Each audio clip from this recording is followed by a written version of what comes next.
Bonjour à toutes et à tous. Je propose de donner la parole. Donc, j'ai à ma droite Pierre Maragou, le président de l'association HappyDV, et également donc, Stéphane Gaillard, le directeur de l'INJA, qui sont deux membres du collectif Louis Braille, qui co-organise cette table ronde. Je vais laisser la parole à Pierre, peut-être pour un mot d'introduction. Merci Thibaut. Quelques mots rapides pour remercier l'ensemble des structures qui participent à cette initiative, l'INJA Louis Braille, l'association Valentin Huy, Voir Ensemble et donc l'association HappyDV, accompagner, promouvoir, intégrer les déficients visuels. Cette journée et puis l'ensemble des initiatives organisées avec la Cour des comptes sont très importantes à trois titres. Premièrement, car il y a un travail essentiel qui est celui de sensibiliser. Et donc on est très heureux avec les équipes de la Cour d'avoir pu expliquer le braille, expliquer comment les aveugles accèdent à la culture. Également favoriser la rencontre entre des jeunes en situation de handicap visuel et des collaborateurs de la Cour. Plusieurs jeunes déficients visuels ou jeunes en situation de handicap ont participé à des duodés aujourd'hui et on espère que cela se poursuivra par des rencontres professionnelles. Et enfin, et ce sera l'objet de la table ronde en tant que militant associatif ou personne engagée au service des déficients visuels, on est très attentif à la réussite professionnelle, à la réussite dans la fonction publique, à la question du maintien dans l'emploi et des évolutions de carrière. Et pour toutes ces raisons, on est très heureux de ces échanges riches que l'on aura aujourd'hui. Donc merci à toutes les équipes au sein de nos structures respectives qui ont rendu cette journée et ces initiatives possibles.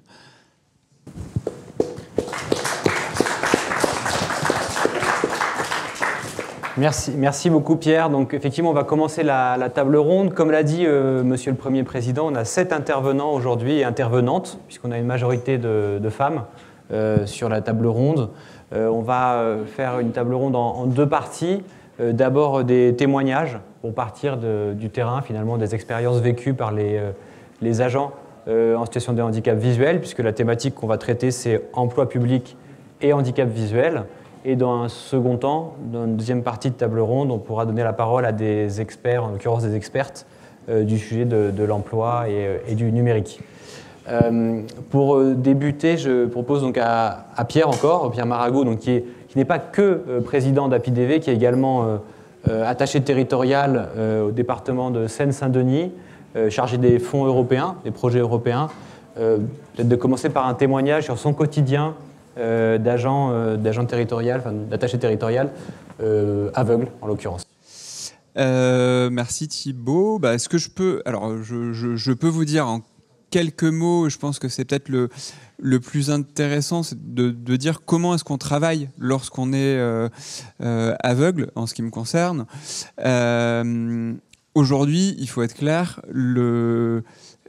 l'informatique est incontournable. Dans mon travail au quotidien, je suis donc chargé de projets européens, ce qui signifie que je passe mon temps à compléter des demandes de financement auprès de l'Union européenne, à remplir des bilans, des reportings pour des projets qui sont en lien avec l'éducation et la jeunesse. Et pour une deuxième partie de mes missions, mon travail consiste à recevoir des dossiers de demande de subvention d'associations et à les instruire. Et dans toutes ces missions, mon travail au quotidien m'oblige à utiliser un ordinateur, donc doté d'un logiciel de vocalisation, une plage braille qui ressemble, qui est concrètement l'appareil que j'ai sur mes genoux, pour la plupart de mes actions, je suis donc amené à utiliser des logiciels, notamment des progiciels de gestion de subventions ou de comptabilité. Et puis des plateformes de financement développées par l'Union européenne, outils qui, pour la plupart, sont peu ou pas accessibles. Voilà. Je ne sais pas si vous voulez, Thibaut, qu'on rentre un peu plus dans le détail. Je crois que c'est très clair. Ouais. Je t'écoute. Je vous ai coupé la parole, non. Justement, je vous demandais si vous vouliez qu'on rentre dans les détails. On pourra donner des exemples plus tard et ça pourra faire écho à ce qui sera dit en deuxième partie de table ronde. Vous pourrez reprendre la parole éventuellement en fonction. On a également donc, à ma droite Stéphane Gaillard, donc, directeur de l'INJA Louis Braille, mais aussi et surtout magistrat ici, à la Cour des comptes. Est-ce que vous pouvez également témoigner donc, de votre expérience? Alors vous, Stéphane, vous êtes malvoyant, à la différence de Pierre, vous avez quand même quelques restes visuels, ce qui fait que vous avez des besoins un petit peu différents dans votre quotidien de haut fonctionnaire. Est-ce que vous pouvez également nous expliquer vos outils, la manière avec laquelle vous travaillez? Bien sûr, et même et la manière dont on vit cela, puisque effectivement je suis magistrat ici, à la Cour des comptes, et c'est ici que j'ai appris, que j'allais perdre la vue, même si j'avais déjà quelques prémices, puisqu'avant de vivre avec le handicap, il faut l'accepter, il faut le reconnaître, par exemple. Et moi, ça s'est passé ici, et quelque chose de très de marquant, hein, ça s'était passé devant l'ascenseur à Cambon, quand on tourne après l'entrée. Ça faisait 2 ans que j'étais ici, et ma présidente m'a vu accroupi en train d'essayer d'appuyer sur le bon bouton de l'ascenseur. Et parce qu'en fait, elle ne savait pas que je ne voyais pas clair, puisque je le cachais, ou je ne l'avais pas encore totalement admis. Ce qui fait qu'elle a compris pourquoi je lui disais bonjour à l'intérieur de la cour et pas à l'extérieur. Et que ce n'était pas uniquement parce que je suis quelqu'un de pas fréquentable, mais c'est vraiment parce que je ne la reconnaissais pas. Et que j'avais adopté avec mon camarade Thibaut, qui est reparti là aujourd'hui, mais qui est à la cour. On avait adopté comme politique de dire bonjour à tout le monde, même 15 fois. C'était pas grave. Au moins, on préférait passer pour des bonnets qui disent 15 fois bonjour que de snober les gens dans les couloirs de la cour. Mais c'est vrai que quand je sortais rue Cambon, je me voyais mal dire bonjour à tout le monde rue Cambon. Donc malheureusement, ma présidente pensait que j'étais poli uniquement à l'intérieur de la cour. Le fait qu'elle me voie avoir des problèmes pour appuyer sur le bouton a vraiment résolu beaucoup de choses dans nos relations et dans les dossiers que je lui présentais en délibéré. Ça m'a vraiment facilité la vie. Donc il n'y a pas que de l'appareillage qui facilite la vie, il y a aussi de l'assumer. Et le fait que les institutions parlent maintenant du handicap font qu'on va plus vite aller se faire diagnostiquer, on va plus vite l'assumer, car comme l'a dit le premier, la Cour, il n'y a peut-être pas 6%, parce qu'il y a beaucoup de gens qui ne se déclarent pas par peur.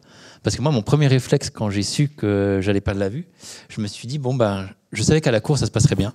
Je sais pas pourquoi, ça je le savais. Mais je me disais, je pourrais jamais sortir. Je pourrais jamais être sous-préfet parce que je pourrais pas conduire une voiture. Je pourrais pas chercher un boulot, personne ne voudra de moi. Et ça s'est pas fait. Je suis parti déjà 2 fois. Et en plus là, j'aurais pu le remercier parce qu'il vient de signer mon renouvellement de détachement. Donc je reste encore un peu dehors. Je reviendrai faire mon 0,1 ou 0,2% des 6 qu'il faut à la Cour un jour. Mais je vous demande encore un peu de temps. Je vais rester à l'extérieur avec mes camarades là autour de moi pour faire aussi pour le handicap. Commencer de vivre, être magistrat par exemple quand on n'y voit pas grand-chose, c'est quand même pas simple. Parce que vous le savez bien, quand on fait le contrôle, pour les raisons de sécurité, on reçoit les documents en PDF. Le PDF, il n'est pas accessible. Donc moi, dans la première période où j'ai été ici, entre 2012 et 2016, c'était ma greffière à la 7, Maryse, qui avait ce que j'appelais la moulinette magique. Donc je lui envoyais tous mes documents en PDF et elle me les transformait tous en Word pour que je puisse voir les factures, les documents, toutes les lettres pour pouvoir faire le contrôle. C'est aussi s'arracher les yeux avec des engrandisseurs pour les tableurs Excel. Et ça, j'avoue que je ne sais pas si maintenant je serais encore capable de contrôler le CBCM du MTES que j'ai fait il y a 4 ans. Ce qui veut dire pour les... CBCM, c'est le contrôleur budgétaire ministériel. C'est le grand chef des finances du ministère de la transition écologique. Ça a dû changer de nom depuis le ministère, le MTES. Merci. Voilà, c'est ça en fait, être déficient visuel, c'est comment est-ce que devant les dizaines de milliers de lignes de ce CBCM, je vais pouvoir trouver la bonne et pouvoir faire mon contrôle. Et ça, la Cour a été exemplaire. C'est pas de la flagornerie, mais quand j'ai demandé le matériel, je l'ai eu tout de suite. Et par la magie d'un amendement parlementaire, ce matériel est portable, ce qui est assez récent. Ça a 4-5 ans peut-être. Maintenant, quand on est équipé par notre employeur, public et privé, on peut l'emmener avec nous quand on change de travail. Et ça change tout, puisque vous imaginez bien que quand je suis arrivé à l'Institut, si j'avais dû attendre 6 mois pour avoir ma plage braille, ma vocalisation, ça aurait été complexe. Alors que là, la cour avait tout acheté et j'ai eu le droit de partir avec. J'ai pu être efficace dès le premier jour à l'Institut. Oui, ça évite les ruptures de matériel. Et vous n'avez pas attendu le matériel. Le matériel est extrêmement cher, comme vous le savez. Oui, tout à fait. De toute façon, Marine Neuville, qui est donc directrice du FIPHFP, va pouvoir nous expliquer tout ça, puisque c'est le FIPHFP qui permet la collecte et le financement de tous ces dispositifs. Et donc, effectivement, vous avez tous les deux des situations très différentes, puisque donc Pierre est donc non-voyant et vous, Stéphane, malvoyant. Et Pierre, c'est de naissance, enfin, ou en tout cas beaucoup plus ancien, alors que vous, Stéphane, c'est acquis pendant la carrière. Donc, on voit bien que c'est deux situations particulièrement différentes. Pierre, j'ai une question pour vous, parce que vous avez plusieurs casquettes, comme j'ai dit tout à l'heure. Vous êtes également président donc, de l'association Accompagner, Promouvoir et Intégrer les déficients visuels, APIDV. Et à ce titre, vous rencontrez pas mal de remontées de terrain, enfin d'autres fonctionnaires ou agents publics handicapés visuels qui rencontrent des difficultés. Est-ce que vous pourriez nous expliquer Oui, on peut. les Alors, on peut en dire deux mots. Historiquement, on avait été principalement saisi par des enseignants et des professionnels de l'éducation nationale qui rencontraient des difficultés avec l'ensemble des environnements numériques de travail utilisés au sein des collèges et des lycées. Mais il y a quelques semaines de ça, on a lancé une enquête auprès de nos membres et plus largement auprès des déficients visuels qui nous suivent, qui nous connaissent. Et ce qui est assez frappant, c'est qu'évidemment, tout le monde parle des difficultés rencontrées dans la vie quotidienne, hein, le commerce en ligne, les terminaux tactiles de paiement, etc. Mais il y a aussi énormément de remontées qui concernent le monde du travail.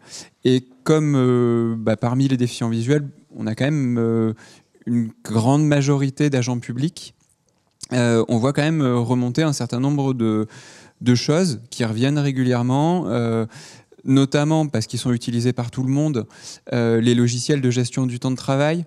On a Chronos qui est énormément utilisé dans la fonction publique territoriale, Casper au ministère de l'Intérieur, GESTT au sein des services administratifs de la police nationale. Et sur tous ces logiciels, on a de gros problèmes d'accessibilité, ce qui veut dire en fait concrètement que un agent est incapable de poser un jour de congé ou un jour de RTT tout seul sur ce logiciel. De la même façon, le logiciel Chorus, qui est énormément utilisé en comptabilité, présente des difficultés que vous comprendrez aisément. Enfin, il y a énormément de choses qui sont, énormément d'informations qui sont symbolisées par des codes couleurs et qui sont pas accessibles. Et donc c'est ce genre de points que l'on souhaite soulever parce qu'il aboutit à ce que des métiers qu'on pensait complètement accessibles, par exemple le métier de kiné, aujourd'hui ne l'est plus tant que ça, parce que, par exemple, Osiris, qui est utilisé au sein de l'assistance publique Hôpitaux de Paris et qui permet de gérer la patientèle, n'est pas accessible. Donc aujourd'hui, un kiné aveugle est plus en capacité d'être autonome dans ses missions, comme pourrait l'être un kiné voyant. Qu'est-ce que vous voulez dire par pas accessible ?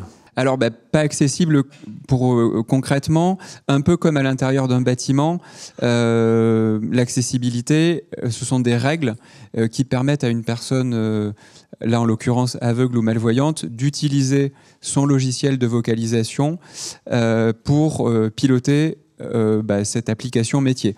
Et donc, par exemple, ça va être lorsque vous avez un lien, un bouton, qu'il soit correctement étiqueté, reconnu par le logiciel d'accessibilité. Ça va être, par exemple, lorsqu'on a un pictogramme ou un code couleur, qu'il y ait une alternative audio. Moi, je vais vous donner un exemple tout bête. J'ai dû remplir, il y a quelques jours de ça, un bilan Erasmus+, donc pour une demande de financement auprès de l'Union européenne. Formulaire énorme avec plein de petites pop-up dans tous les sens. Au moment de valider, ça bloque parce qu'il manquait certaines réponses aux questions. Les réponses aux questions, elles sont indiquées en rouge sur l'écran. Un logiciel de vocalisation est incapable de transcrire cette information. Alors qu'on pourrait avoir un message qui indique réponse manquante à la question en donnant le numéro de la question.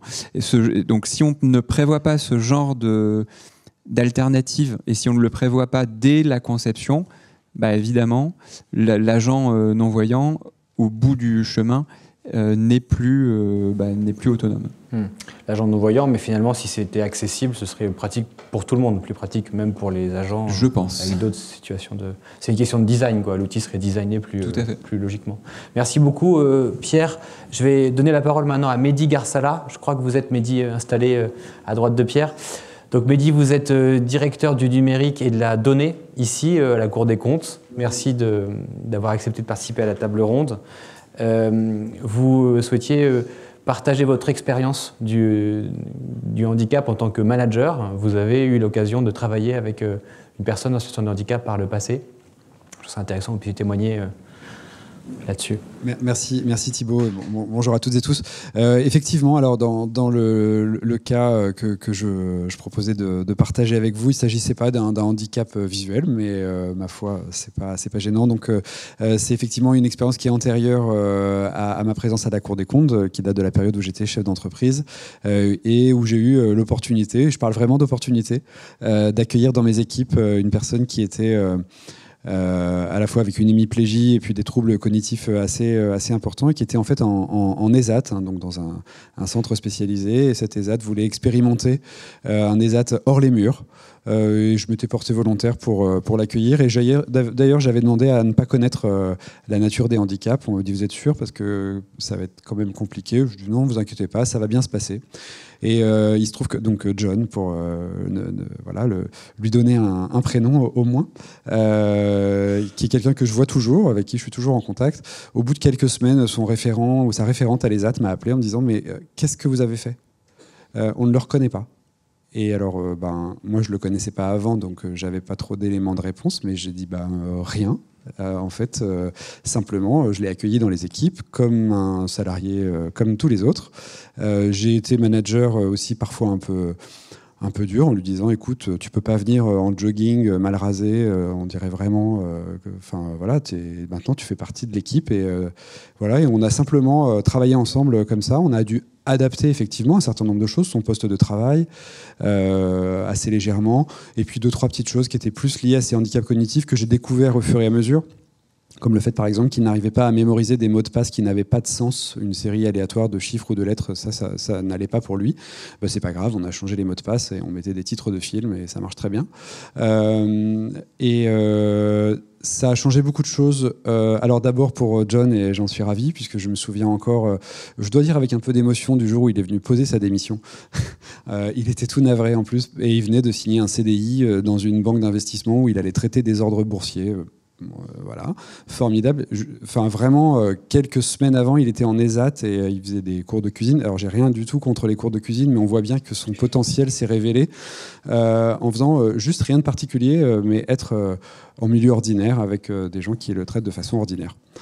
Et donc ça, c'était hyper intéressant. Et puis, alors moi, honnêtement, ça m'a fait bouger aussi beaucoup sur ma perception du handicap. J'ai pu y être confronté à titre personnel, mais c'est très différent de l'être dans le monde du travail et en tant que manager. Et puis ça a fait bouger aussi tout le reste de l'équipe. C'était une petite structure, on était 7 salariés, mais effectivement... là, on était loin. On avait dépassé les 6%, forcément. Mais oui, ça a fait bouger beaucoup de choses. Et John fait toujours partie de mes anciens collègues et on se voit régulièrement. Voilà. C'est une belle histoire. Et justement, vous me disiez qu'en tant que manager, en tant qu'encadrant, ce qui est votre cas aujourd'hui à la Cour en tant que directeur, il y a cette question de comment inclure au mieux les agents en situation de handicap, quels qu'ils soient. Et pour ça, il faut être informé, en fait, être un peu prévenu pour pouvoir justement adapter le cadre de travail. Et oui, en effet, c'est une des difficultés que je rencontre, et je vous la soumets à toutes et tous ici, parce que je ne sais pas comment craquer ce problème-là. Être en situation de handicap, c'est évidemment une information qui ne concerne que la personne qui est dans cette situation, et pas forcément son manager. Mais du coup, moi aujourd'hui, je travaille avec un collectif d'environ 80 personnes, et j'ai à peu près aucune idée de qui est en situation de handicap, déclaré ou non, dans mes équipes. Et donc, c'est extrêmement compliqué à la fois de développer son inclusion, puisque je ne sais pas au moment des entretiens d'embauche, par exemple, ou du développement de la carrière, quelqu'un qui va devenir, je sais pas, chef de département. Si je peux donner un petit coup de pouce à quelqu'un qui serait en situation de handicap, je ne peux pas le faire, puisque je ne suis pas au courant. À l'embauche, pareil. Et en même temps, je reconnais que ça ne me regarde pas. Donc, je vois bien cette espèce alors, parfois, ça se voit, mais dans l'immense majorité des cas, je crois, en tout cas, dans ma direction, ça ne se voit pas. Voilà. Et ça m'est arrivé très, très récemment d'avoir une collaboratrice qui me demandait un jour de télétravail supplémentaire que j'allais a priori refuser parce que c'était au-delà de nos règles internes. Et puis elle a fini par me dire mais je suis reconnue travailleuse handicapée. Et là je dis bah, évidemment, du coup pas de problème, il y avait une nécessité de réduire les temps de transport, évidemment aucun problème pour adapter le poste de travail, mais si je ne le sais pas, je peux avoir une réponse un peu obtuse de manager qui dit non au télétravail quand on est au-delà de 2 jours ou de 3 jours, alors que là ça s'adaptait parfaitement et qu'en fait elle n'avait pas forcément besoin de plus d'adaptation que ça pour pleinement jouer son rôle au sein de la direction. Mais faut-il encore le savoir? Exactement. Ouais. Et en même temps, je comprends parfaitement que je n'ai pas accès à ces informations-là, mais c'est un dilemme que je ne sais pas traiter. Effectivement, on verra s'il y a des solutions. Enfin, j'aimerais qu'on puisse échanger sur ce qui est un peu le fil rouge finalement de la table ronde. Vous l'avez compris, c'est le numérique, et en particulier l'accessibilité numérique. Je rebondis sur ce que disait Pierre Maragou juste avant. Alors, il y a quelques mois, je crois que c'était l'an dernier, l'ARCOM a un petit peu épinglé l'accessibilité des rapports de la Cour. Et là-dessus, Mehdi, vous disiez que vous aviez un plan pour peut-être améliorer l'accessibilité.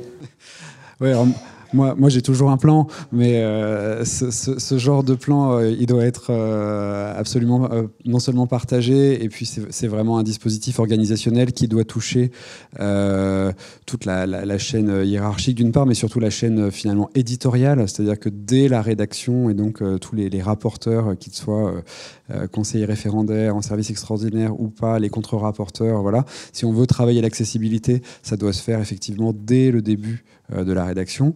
Aujourd'hui, et on est très très loin d'être exemplaire, lorsqu'on travaille l'accessibilité, on le fait plutôt a posteriori. C'est-à-dire qu'on produit le rapport et puis à la fin, on essaie de le rendre accessible. Et là, c'est exactement comme essayer de rendre accessible un bâtiment qui n'a pas été conçu pour être accessible. C'est très compliqué et puis globalement, on n'y arrive pas. On va ressolliciter les rapporteurs qui, on va dire, 8 mois après, sont quand même passés à autre chose. Donc leur redire ton tableau de données, là, il y a des colonnes fusionnées, enfin des entêtes de colonnes fusionnées. Il faut le changer, voilà. Il faut remettre des descriptions sur les images. Alors qu'objectivement, si on le fait au départ, c'est quand même pas hyper compliqué. Les outils existent. D'abord, simplement Microsoft Word le fait pas trop mal. On a en plus à la Cour un module complémentaire à Word qui fait lui aussi des vérifications d'accessibilité. Mais voilà, donc le plan consiste aujourd'hui à proposer de la formation à l'ensemble des personnels qui produisent du contenu pour que les rapports soient accessibles nativement, j'ai envie de dire. Voilà. Alors évidemment, on traite des tableaux financiers, des choses comme ça, donc c'est pas toujours simple de les rendre. Je pense surtout aux tableaux. Hein. Les illustrations, c'est quand même plus facile, mais les tableaux de chiffres, c'est pas toujours évident. Mais enfin, on peut quand même essayer. Et puis, ce sera toujours mieux que de ne pas le faire. Voilà. Peut-être qu'on peut prendre éventuellement une question ou deux, si jamais à ce stade il y a des questions dans le public. C'est une question excessivement basique, mais il se trouve que j'ai eu un passage très difficile visuellement pendant 3-4 mois au printemps. J'ai cru que j'allais devenir, pas aveugle, mais quand même incapable de travailler. Heureusement, ça s'est amélioré. Ça s'est amélioré d'ailleurs relativement spontanément avec le temps. Mais la question que je me demandais, c'est comment fait-on quand on est malvoyant pour gérer justement des tableaux de chiffres, sachant que la vocalisation d'un tableau me paraît quand même quelque chose d'assez difficile, enfin possible, mais comment fait-on concrètement? Alors peut-être que Stéphane Gaillard voulait répondre là-dessus. Je pourrais répondre aussi. Merci. Alors ça va être très très personnel. Bah, déjà, quand on est sous contrôle de la Cour, parce que c'est aussi ce que je vis en ce moment, on demande simplement avoir le document Word à côté de celui en PDF qui assure de la véracité et l'authenticité du document, parce que c'est quand même beaucoup plus simple. Après, je vais être vraiment très prosaïque, alors je vais être très 20e siècle. Faut avoir un collègue à côté de vous qui est vraiment sympa et qui vous le lise. Là, c'est vraiment ce qu'il y a de mieux, parce qu'il peut vous le commenter. Donc, c'est ce qu'il y a de plus simple. Mais sinon, effectivement, à partir du moment où on l'a bien créé, et qu'il n'est pas trop compliqué, évidemment, il faut réfléchir en construisant les tableaux pour qu'il n'y ait pas trop d'entrées. Pour que ce soit simple pour tout le monde, d'ailleurs pour vous aussi. Et plus c'est simple, plus on va pouvoir naviguer dedans très facilement, que ça soit d'ailleurs grâce à la synthèse vocale ou au braille, puisque ça va être en plus transcriptible beaucoup plus simplement s'il a été conçu de manière simple. Il vaut mieux avoir plusieurs tableaux faits simplement qu'un grand, qui intellectuellement c'est très satisfaisant de faire un énorme tableau avec tout dedans. On a tous voulu le faire un jour, et c'est très confusionnant, je ne sais pas si c'est français, pour tout le monde. Et pour nous, encore plus. Oui, je suis tout à fait d'accord avec vous, Stéphane. Juste pour compléter, il m'arrive aussi beaucoup de manipuler des tableaux en tant que quasiment non-voyant, enfin en tout cas en vocal, puisque j'utilise juste le braille et la synthèse vocale. Et en fait, il y a des tas de cas de figure. Quand c'est nous qui avons créé le tableau Excel, c'est toujours plus simple, parce qu'on connaît la manière du tableau, comment il est construit, etc. C'est toujours plus compliqué souvent de manipuler le tableau qui a été produit par d'autres, avec beaucoup d'onglets, etc. Et alors, ce qui est compliqué parfois, c'est effectivement les doubles entrées, les cellules fusionnées. Tout ça, ça peut effectivement vraiment être difficile à manipuler. Là, je rejoins Stéphane sur la nécessité d'avoir une aide humaine en plus, parce qu'effectivement, on perd un temps. En fait, on fait du case à case, quoi. Donc forcément, ça peut être très long. On peut peut-être prendre une dernière question et après on va juste un mini commentaire, Thibaut, si tu me permets. Ouais. J'en profite parce que j'y pense sur les tableaux et sur les règles d'accessibilité. Là, c'est vraiment en tant que directeur du numérique et des données que je parle. Je suis aussi en charge de l'open data, donc de l'ouverture des données vers l'extérieur. Et quand on travaille l'accessibilité d'un tableau, on le rend aussi facile à publier en open data. Et donc, de toute façon, les tableaux avec des cellules fusionnées, etc., au moment où on doit les publier en open data, on est obligé de les refaire s'ils n'ont pas été travaillés correctement. Donc, tout le monde y gagne, et c'est souvent le cas sur l'accessibilité en général. Ce sont la plupart du temps des bonnes pratiques d'écrire une image, faire des tableaux simples à publier, avoir des liens hypertextes qui sont signifiants et pas des pour voir la suite, cliquez ici, qui ne veut rien dire. Donc, travailler sur le sémantique, ce sont juste de bonnes pratiques en fait pour avoir des documents simples, accessibles, publiables et réexploitables ensuite par la suite par d'autres. Merci Mehdi, c'est un bel exemple, je trouve, de comment l'accessibilité peut générer de la valeur, pas que pour les personnes concernées, mais bien au-delà. On prend peut-être une dernière question avant d'enchaîner, s'il y en a une éventuellement. Ou pas? Non, parfait. Merci à tous les trois et on va passer à la suite de la table ronde.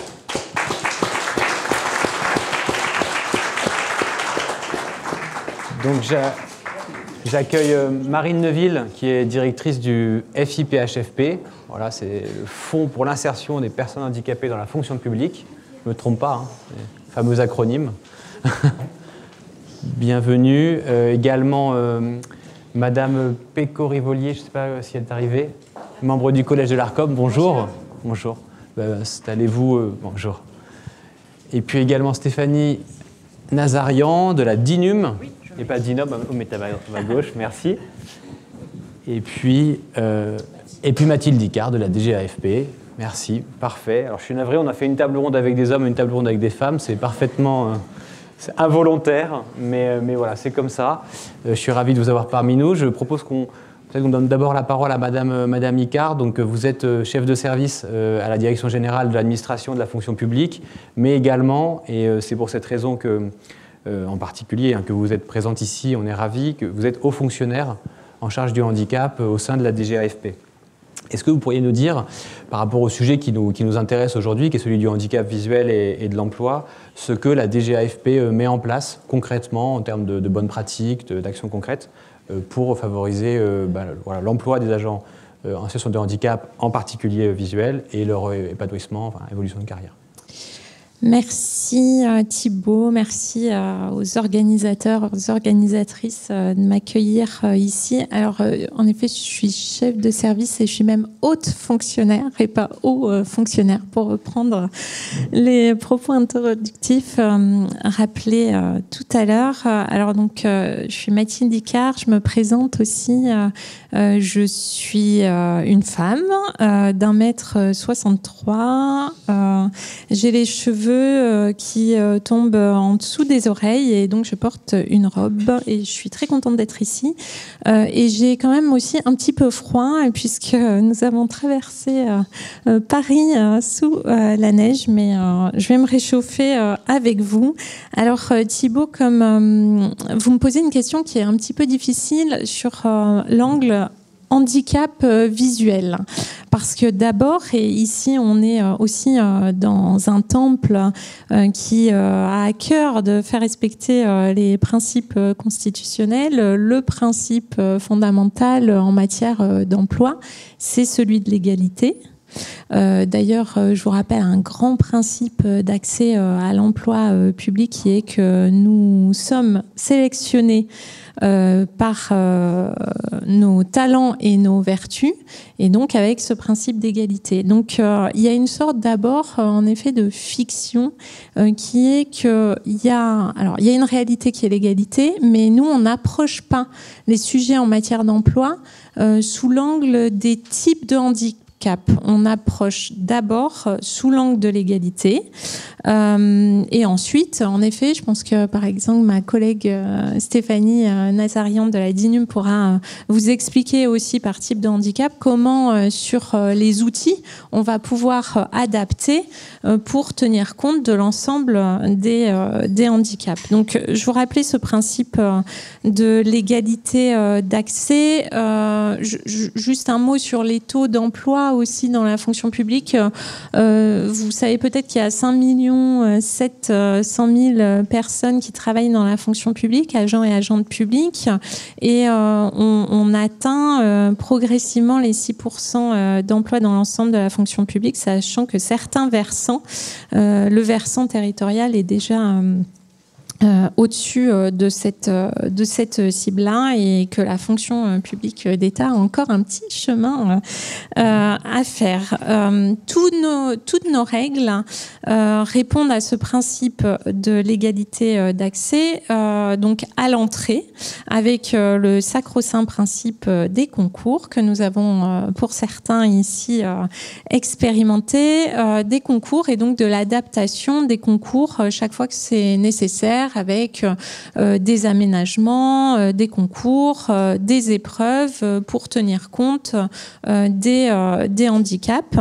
Et on a aussi d'autres dispositifs qui permettent d'être complètement ouverts et plus modernes. Je pense aussi, par exemple, à des dispositifs que certains ont peut-être testés, mais on aura aussi des phases de questions, Thibaut, et réponses, pour de recrutement par le biais d'un contrat qui, à l'issue d'une période, on va dire, d'essai de contrat, permet ensuite d'être titularisé. Ça, c'est des dispositifs qui existent et qui fonctionnent bien dans la fonction publique. Donc, ce qu'on fait, nous, à la Direction générale de l'administration et de la fonction publique, c'est qu'à chaque fois qu'on travaille des dispositifs nativement, donc, pour éviter de craquer, pour reprendre les termes plus numériques, on intègre cette question du handicap. Donc, au travers des concours, au travers des voies d'accès en général,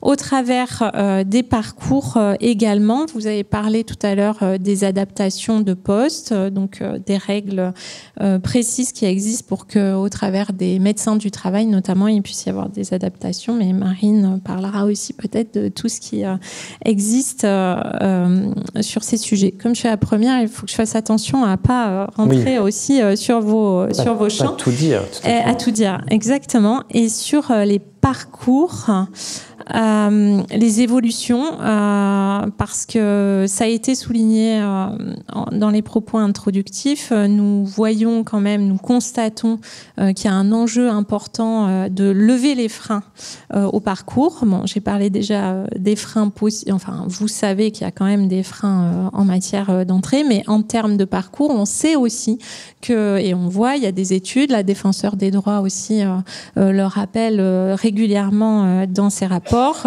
que le handicap peut être aussi un frein au développement de la carrière. Donc ça passe par plusieurs canaux, notamment la culturation, enfin faire en sorte que l'ensemble des employeurs soient sensibilisés aux enjeux de l'égalité et de l'inclusion, et puis aussi faire en sorte que les personnes concernées puissent avoir des dispositifs qui leur permettent d'être accompagnées pour pour briser les plafonds de verre. Alors ce matin, le ministre en charge de la fonction publique, de la simplification et de la transformation de l'action publique, a annoncé le lancement d'un programme qui est co-porté avec le FIP, qui est donc, je pense, public à ces heures-ci maintenant, et puis d'autant plus parce que je sais que ça va être en replay aussi.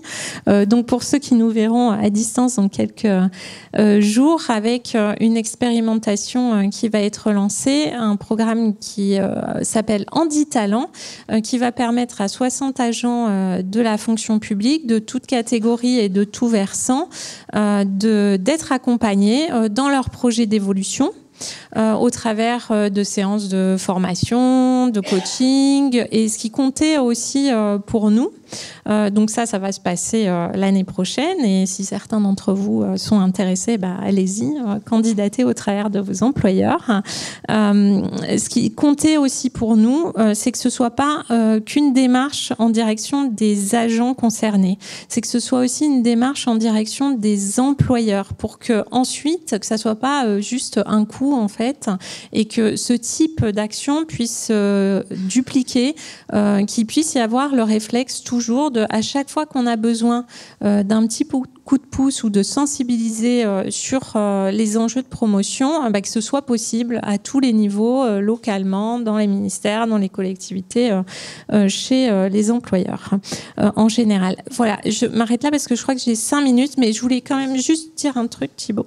Et mon duo dans la salle se reconnaîtra. Tout à l'heure, on parlait de tout ça, elle me dit mais ça a l'air d'être vachement simple à vous écouter, tout est possible.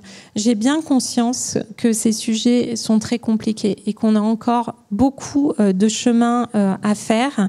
Et à mon sens, et à titre personnel, ce que je peux dire, c'est que j'espère que progressivement, ce ne sera pas plus que les personnes qui ont fait l'expérience du handicap de près ou de loin qui vont mettre toute leur énergie pour créer une fonction publique inclusive. Aujourd'hui, je trouve que c'est quand même beaucoup trop le cas. Et donc, ça dépend de nous, évidemment, mais ça dépend de tout le monde, et au travers notamment de la sensibilisation, des formations, et de travailler ensemble sur cette culture de l'inclusion. Voilà, j'ai complètement dépassé. Non, c'est parfait. Non, pas de problème. J'ai une question sur Handitalent. Peut-être que Madame Neuville pourra répondre, puisque j'imagine que vous êtes tout à fait aussi informée sur ce dispositif. C'est que pour la fonction publique d'État, ou c'est pour toutes les fonctions publiques ? C'est pour toutes les fonctions publiques. Et ce que nous souhaitons collectivement avec le FIP, c'est que ce soit justement représenté pour les 3 versants de la fonction publique. Donc qu'on travaille dans la fonction publique hospitalière, territoriale ou de l'État, on peut candidater. À Handitalent. À Handitalent. Merci beaucoup. Je vais donner la parole donc à Marine Neuville, donc directrice générale du Fonds pour l'insertion des personnes handicapées dans la fonction publique, voilà, le FIP. Merci d'être venue, d'avoir accepté également l'invitation. Voilà, vous présenterez mieux que moi, mais voilà, le FIPH-FP est un peu le pendant de l'AGFIP pour le secteur public, et donc a pour rôle de collecter les fonds dédiés à l'inclusion des personnes en situation de handicap dans l'emploi public. Bon, je résume. Peut-être en écho à ce que vient de dire Madame Icard sur la question de l'évolution des agents en situation de handicap et notamment du dispositif Handitalent, qu'est-ce que vous pourriez nous expliquer? Je crois qu'il y a une charte qui a été, une convention qui a été signée sur ce sujet-là récemment. Oui, tout à fait. Alors peut-être juste déjà pour compléter sur les missions du FIPHFP, allez-y. c'est vrai que nous sommes un fonds et que nous collectons les déclarations et les contributions des employeurs publics qui n'ont pas 6% de personnes en situation de handicap dans leurs effectifs. Mais notre objectif principal, c'est non pas de collecter ces contributions, mais bien de faire progresser l'emploi des personnes en situation de handicap au sein des 3 versants de la fonction publique. Et je dis souvent finalement que le FIPHFP a été créé pour s'autodétruire, c'est-à-dire que notre objectif, c'est que demain, nous n'ayons plus besoin de ce dispositif de contribution et que chez chaque employeur public, il y ait 6% ou plus de personnes en situation de handicap et que finalement, travailler avec une personne en situation de handicap, recruter une personne en situation de handicap, ce soit quelque chose de tout à fait normal, de tout à fait banal, parce qu'on aura cette culture de l'inclusion, qu'on saura aménager les postes de travail, accompagner les parcours professionnels de ces personnes sans avoir besoin d'appui spécifique ou de financement spécifique. Mais ce n'est pas encore tout à fait le cas. Donc les fonds que nous collectons à travers les contributions, eh bien nous les reversons ensuite à l'ensemble des employeurs publics, des 3 versants de la fonction publique, pour financer justement et les accompagner dans l'insertion et le maintien en emploi de leur personnel. Si vous n'existez plus, comment on finance l'intégration des personnes? On a quand même besoin des fonds du FIPHFP pour adapter les postes de travail, etc. Je sais pas. Question rhétorique, vous savez, dans beaucoup d'autres pays, mais il y a eu de nombreuses études, je pense que la Cour des comptes s'est plongée sur le sujet, vous n'avez pas d'obligation d'emploi, vous n'avez pas de contribution des employeurs, et pourtant, le taux d'emploi des personnes en situation de handicap est tout à fait correct, à 6% ou plus. Donc c'est finalement l'employeur qui, au nom de sa responsabilité sociétale, parce qu'il a aussi besoin de talent et de compétences pour bien faire fonctionner son entreprise ou son administration, va recruter et financer par lui-même sans aller chercher des appuis extérieurs. Mais ça, c'est le monde idéal de demain auquel nous aspirons tous. Aujourd'hui, en tout cas, effectivement, je pense qu'on a encore besoin du FIPHFP. Et au-delà du FIPHFP, on a surtout besoin de l'engagement de tous les employeurs publics et tous les acteurs qui interviennent dans le champ de l'emploi et du handicap. Et je suis particulièrement heureuse d'être ici avec vous, puisque finalement, tous les acteurs ici présents, nous avons des partenariats avec eux. Déjà, la Cour des comptes, le président en a parlé tout à l'heure. Nous sommes en train de renouveler notre partenariat avec eux, avec une vraie volonté et une ambition de faire progresser l'emploi des personnes en situation de handicap au sein de la Cour, avec des actions très concrètes. Avec la DGAFP à travers le partenariat Handitalent dont a parlé Mathilde Icard. Nous l'avons effectivement signé ce matin avec le ministre de la fonction publique. Donc une belle expérimentation pour lever les plafonds de verre, les idées reçues et puis pour travailler sur les parcours de carrière de façon qualitative. Parce que si nous avons aujourd'hui un taux d'emploi dans la fonction publique qui est relativement bon, 5,66%. Derrière les chiffres, il y a des situations très disparates, d'une collectivité à l'autre, d'un agent en situation de handicap à l'autre. Et finalement, l'objectif aujourd'hui, c'est pas seulement d'entrer dans la fonction publique, c'est derrière d'y développer un parcours de carrière qui soit aussi varié, aussi riche, aussi intéressant que pour n'importe quel agent public. Le président parlait tout à l'heure de l'égalité des chances. C'est le titre de la loi de 2005 dont nous allons fêter les 20 ans l'année prochaine. C'est d'ailleurs cette loi qui a créé le FIPHFP. Nous fêterons aussi nos 20 ans l'an prochain. Eh bien, cette égalité des chances, elle doit aussi se vivre à travers tout le parcours professionnel jusqu'à la retraite. Et on le sait, la durée des carrières s'allonge avec le décalage de l'âge de départ en retraite. Et donc, il est important qu'on travaille sur l'accompagnement des agents publics tout au long de leur parcours. Et puis nous avons aussi un partenariat très intéressant avec la direction interministérielle du numérique que nous avons signé cette fois-ci l'an dernier lors de la précédente semaine européenne pour l'emploi des personnes en situation de handicap. Donc nous avons décidé de consacrer 20 millions d'euros sur 4 ans pour travailler sur tous les enjeux d'accessibilité numérique, la formation de l'ensemble des acteurs, la mise en accessibilité des applications utilisées au sein des administrations, avec un focus particulier sur les ministères et les collectivités locales qui sont souvent peu outillées pour répondre à ces enjeux d'accessibilité numérique. Alors 20 millions d'euros, le montant peut paraître très important, mais c'est vraiment à la hauteur des enjeux puisqu'on le sait, tout projet informatique est et coûteux.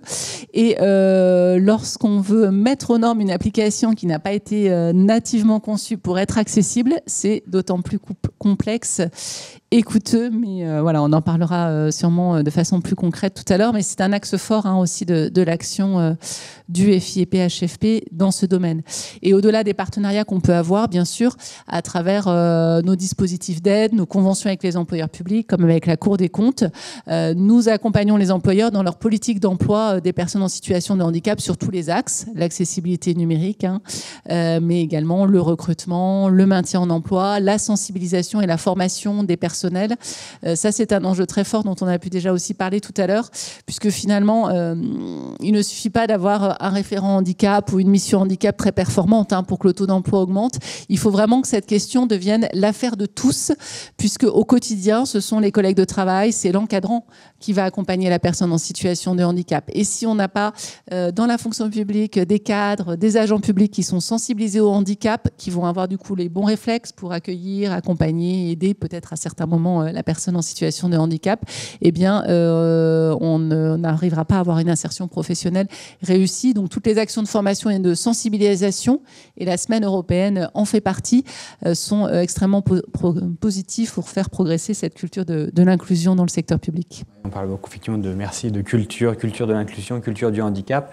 Je reviens sur le chiffre de 5,76% qui est un bon chiffre, quasiment 6, 5,7 c'est 66. 5,66. Si on arrondit. C'est très bien, très très bien. Mais néanmoins, quelques disparités. On comprend que la fonction d'État est un peu plus en dessous, fonction territoriale au-dessus des 6.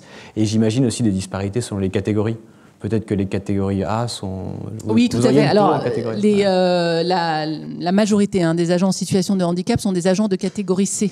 Ce qui explique d'ailleurs, du coup, les chiffres très différents d'un versant de la fonction publique à l'autre, puisqu'on le sait, dans les ministères, on a essentiellement des agents de catégorie A, en collectivité locale, davantage d'agents de catégorie C, puisque malheureusement, encore aujourd'hui, les personnes en situation de handicap ont un niveau de formation, de qualification, de diplôme qui est inférieur en moyenne à l'ensemble de la population active. Mais les choses sont en train de bouger, puisque grâce à tout ce qui est mis en place à l'école, au collège, au lycée, dans l'enseignement supérieur, où de plus en plus on propose des parcours de formation même à des enfants et à des jeunes en situation de handicap. Le niveau des personnes en situation de handicap devrait augmenter, le niveau de qualification, le niveau de formation, et d'ici quelques années, on va voir arriver, je l'espère en tout cas, vraiment sur l'ensemble des concours de la fonction publique et notamment en catégorie A, des personnes en situation de handicap qui seront tout à fait aptes et qui pourront aussi sensibiliser leurs collègues et avoir valeur de modèle, parce qu'effectivement, on a besoin aussi de voir des parcours professionnels réussis à tout niveau, y compris sur les plus hauts postes. Le président parlait tout à l'heure des A+, pour montrer que oui, c'est possible, même en situation avec un handicap, d'avoir accès à des postes d'encadrants, des postes d'experts, et de dérouler une carrière jusqu'au plus haut niveau. Oui, la question des rôles modèles pour justement travailler sur cette culture du handicap, cette culture de l'inclusion, et des exemples comme ceux présentés par Stéphane Gaillard ou Pierre Maragou montrent que on peut avoir un poste de catégorie A, voire A+, tout en étant en situation de handicap, en l'occurrence handicap visuel. Et ce que vous dites fait écho à ce qu'on se disait avec Madame Icard en préparant sur les préparations au concours. Je ne sais pas si vous voulez en dire deux mots, Mathilde, sur ce que vous voulez faire avec l'INJS, qu'on pourrait peut-être envisager avec le campus Louis Braille également. Oui, on se posait... Alors, les préparations au concours, c'est une bonne façon de s'acculturer et puis donc de réussir le concours aussi. Donc il y a de nombreuses préparations au concours dans les universités. Pour revenir sur les chiffres, ça a bien évolué ces dernières années, décennies, mais il y a la jeunesse, c'est vraiment le défi d'aujourd'hui et de demain, puisque les chiffres n'évoluent pas. C'est-à-dire, on ne recrute pas plus de jeunes qu'il y a quelques années en situation de handicap. Donc ça, c'est quand même un défi collectif. Et donc, les jeunes, on peut... mais c'est aussi un défi global pour la fonction publique en général. Mais il se trouve que là, pour les jeunes en situation de handicap, ça n'évolue pas. On peut donner envie de multiples façons. Il y a les stages, il y a l'apprentissage, j'en ai pas parlé, mais ça compte aussi. Il y a d'ailleurs des voies de titularisation pour les jeunes apprentis en situation de handicap. Et puis aussi, on peut donner envie au travers de l'université par les différents cycles de prépa concours. Et là, on est en train de réfléchir, notamment c'est l'IRAN Metz qui réfléchit sur ce sujet avec, comme le mentionnait Thibaut, avec l'Institut national des jeunes sourds, à réfléchir à aussi des préparations portées par des instituts. Alors, je n'ai aucun mandat pour annoncer quoi que ce soit, mais ce que je dis, c'est qu'en effet, si le campus Louis Braille est intéressé sur le principe d'une discussion, je pense que ça vaut le coup qu'on s'en parle aussi. Ouais, tout à fait. Je pense que ça peut intéresser l'INJA Louis Braille. Stéphane pourrait sans doute en parler. Mais tout à fait, on en rediscutera. Effectivement, je trouve ça intéressant de pouvoir avoir une préparation spécifique pour les jeunes déficients visuels au concours de la fonction publique. Ouais, en effet. Et puis mettre toutes les chances de leur côté. Ce qu'on s'est aussi dit, on a discuté au travers du CNCPH aussi. Le rêve, c'est par exemple d'avoir, et l'idéal, et on y arrivera, par exemple d'avoir une école de service public qui est 100% accessible, indépendamment des handicaps, des personnes qui sont là, c'est-à-dire que tout soit accessible, toutes les formations, tous les parcours, pour faire en sorte que tout soit plus simple en fait. Voilà. Merci. Je propose maintenant qu'on revienne à notre fil rouge qui est le numérique, l'accessibilité numérique. On entendait tout à l'heure le témoignage de Pierre Maragou qui faisait état on peut le dire, de nombreuses difficultés, parfois à utiliser les outils métiers, les outils du quotidien en tant qu'agent territorial, en tant qu'attaché territorial. Madame Laurence Pégorivolier, merci d'être parmi nous, d'avoir accepté l'invitation. Vous êtes membre du collège de l'ARCOM et effectivement, l'ARCOM a depuis assez récemment, je crois, depuis 1 an peut-être, récupéré la compétence de réguler, je ne sais pas si c'est le bon terme, mais la compétence sur l'accessibilité numérique. Tout à fait. Implique aussi l'accessibilité numérique des outils métiers.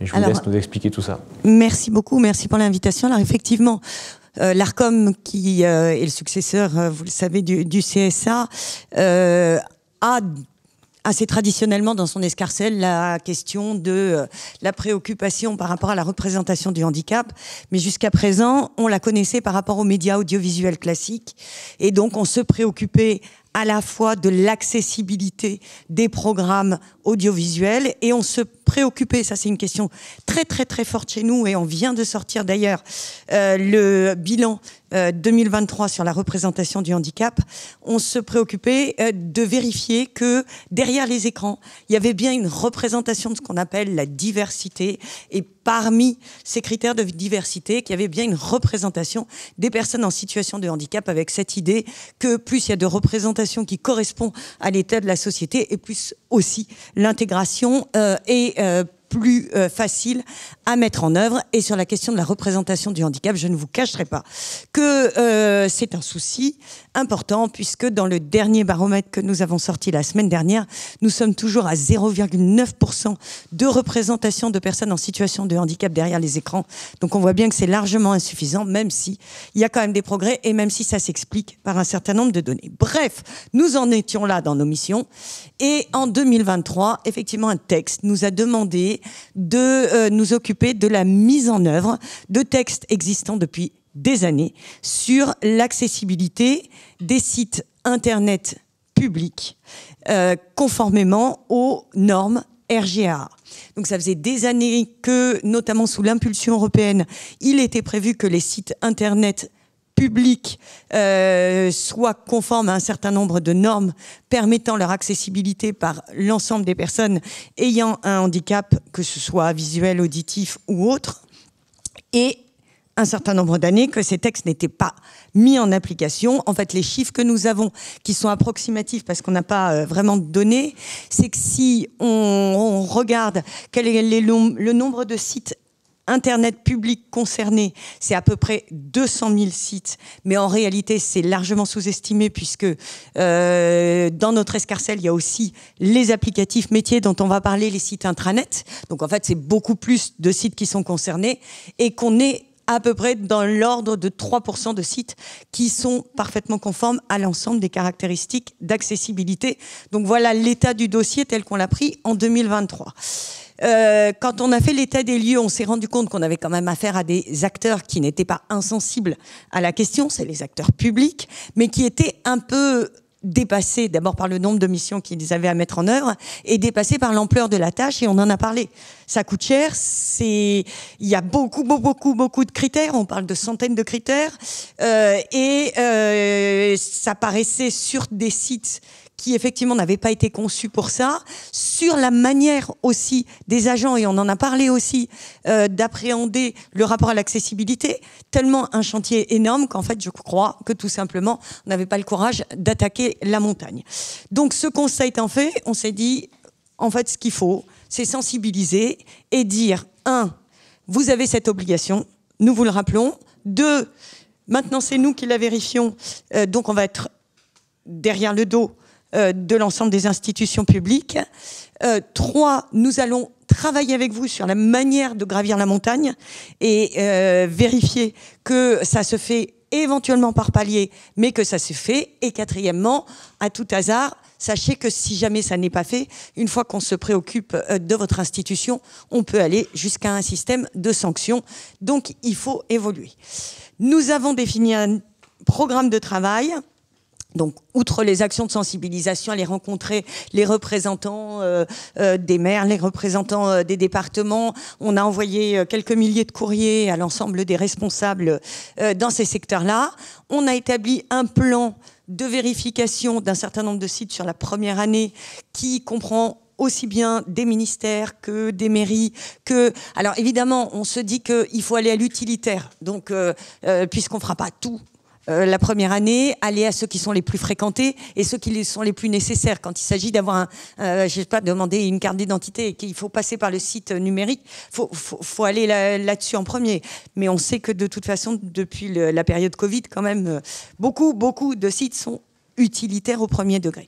Donc, on a défini cette politique et par ailleurs, on reçoit des signalements d'associations qui nous indique qu'un certain nombre de sites ne sont pas conformes et que ça pose un certain nombre de programmes. Donc, nous avons mis en ligne un formulaire dédié au signalement. Ça ne veut pas dire que nous appelons au signalement à répétition parce que nous avons des équipes qui sont en nombre relativement réduit. Donc nous faisons comme nous pouvons et nous répondons évidemment prioritairement au signalement des associations par rapport aux signalements individuels. Mais chaque fois que nous avons des signalements, nous les étudions. Par exemple, puisque ça a été mis sur la table, et bien que ce soit normalement confidentiel, nous avons eu un signalement sur l'institution qui nous accueille aujourd'hui. Nous avons donc été vérifier ce qu'il en était et nous avons pu constater que franchement, ce n'était pas le pire élève, mais qu'effectivement, il y avait quelques difficultés par rapport à la manière dont les rapports étaient mis en ligne, et nous avons immédiatement eu une réponse de l'institution concernée. Ce que je dois vous dire, c'est que dans tous les cas où nous avons adressé un courrier individuel aux institutions en leur disant « Nous avons constaté que pour telle raison, votre site ne répondait pas aux normes d'accessibilité », nous avons eu à 100% derrière une réponse et un projet qui a commencé à se mettre en œuvre pour aller dans le sens de l'accessibilité. Donc, au petit niveau de notre intervention, c'est un succès,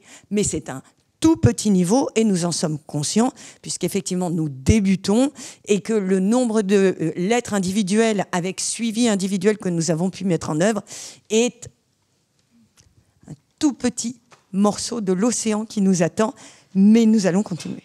D'accord, donc voilà, vous répondez à la fois aux saisines, aux signalements, je ne sais pas quel est le bon terme, et également cette règle de priorisation finalement en fonction des sites les plus utilisés, ce qui paraît tout à fait logique effectivement comme approche. Et pour ce qui est des logiciels plus applicatifs intranet, La question est pareille, on est là au-delà de 200 000, enfin vous disiez tout à l'heure 200 000, ça c'est les sites externes, publics. J'imagine beaucoup fonction publique territoriale, enfin je sais pas, j'imagine qu'il y a beaucoup des mairies, des collectivités locales. C'est ça représente déjà une masse importante. Grosse partie de ces 200 000.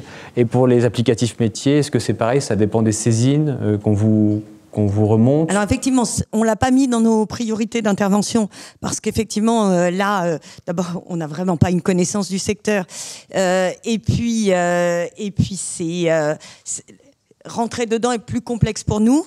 Nous n'avons eu aucune saisine sur des sites intranet pour l'instant. En revanche, nous avons eu à mettre en œuvre, et nous en avons parlé en préparant cette séance, une décision de justice qui concernait le logiciel Pronote, logiciel qui donc est utilisé, comme on le sait, par un ensemble très très important d'établissements scolaires pour faire le lien avec les enfants et les parents, et qui posait un problème d'accessibilité. Donc des associations avaient été saisir le juge administratif pour faire constater ce problème d'accessibilité. À l'époque, nous n'avions pas compétence pour intervenir, donc nous avons suivi ça de loin. Et la première question qui était posée au juge administratif, c'est « mais la loi s'applique aux institutions publiques.